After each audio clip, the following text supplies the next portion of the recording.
সূরা আমিন ফাতিহার শব্দটি না শেষে থাকার পরেও আমিন কেন কেন বলতে হয় আমরা আমিন বলা জেনে নিয়ে নিন। বাড়াবাড়ি করি? আমিন শব্দটি কিভাবে সংযোজিত হলো? আমিন শব্দটি সূরা ফাতিহার মধ্যে নাই। সূরা ফাতিহার আয়াত কয়টা ভাই? 7টা আয়াত। এই 7টা আয়াতের মধ্যে আমিন নাই। সুন্দর প্রশ্ন।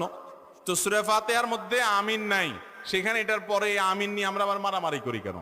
যৌক্তিক প্রশ্ন। আর দ্বিতীয় প্রশ্ন হলো যে এই আমিন কে যুক্ত করলো? কোরআনে নাই, তাহলে কোত্থেকে আসলো? ভাইরা আমার, এই আমিন যুক্ত করেছেন স্বয়ং নবী করিম সাল্লাল্লাহু আলাইহি ওয়াসাল্লাম। তিনি বলেছেন, মানুষ যখন সূরা ফাতিহা পড়ে, বিশেষ করে জামাতে ইমাম গায়রিল মাগদুবি আলাইহিম ওয়ালাদ-দাল্লিন সূরা ফাতিহা পড়ে যখন শেষ করে, যে ব্যক্তি ইমামের এই সূরা ফাতিহা শেষ করা শুনে, সূরা ফাতিহার শেষে অনেকগুলো দোয়া আছে আল্লাহর কাছে, আমরা অনেকে জানি না, না জেনে পড়ি।